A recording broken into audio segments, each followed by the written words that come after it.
in the quiet village of Idanra, where ancient hills stood like silent witnesses, Al-Umaid and Amina had waited so long for children that hope itself felt like a cruel dream.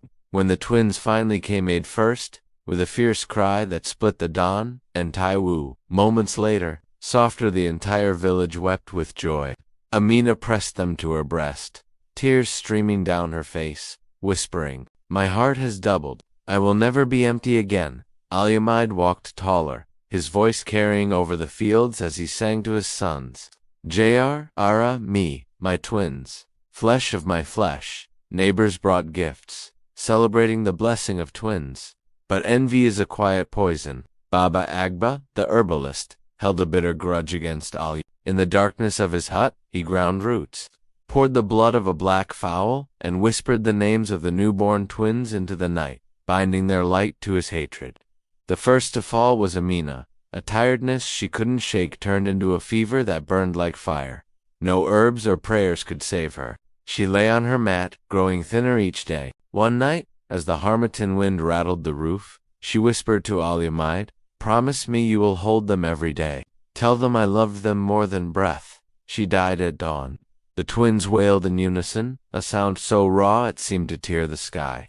Al-Umaid, lost in grief, cared for his sons, feeding them goat milk and singing Amina's lullabies in a voice cracked with pain.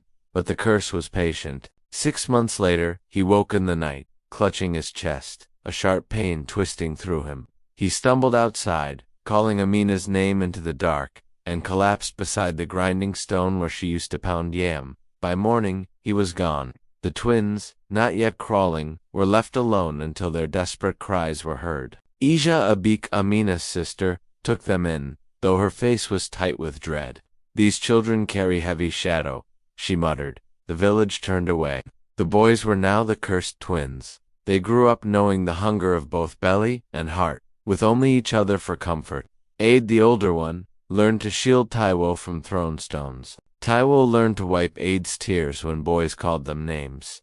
At night they'd whisper secrets, with Taiwo promising, "When we grow big, we will build a house far away, and Mama and Papa will find us there."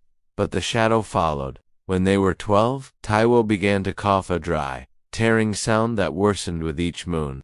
The same fever that took their mother returned, burning him from within. Ade carried him to every healer, selling everything they had, but nothing helped.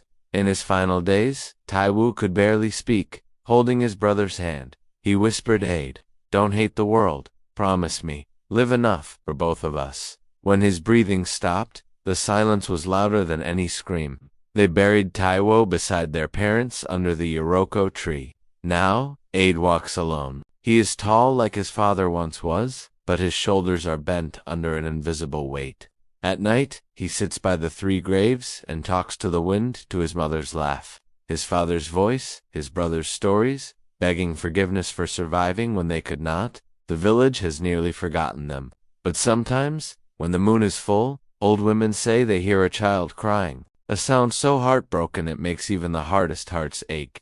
And beneath the ancient Iroko tree, 4 souls wait, a mother, a father, a gentle boy, and the young man left behind, carrying a grief too vast for one heart to hold.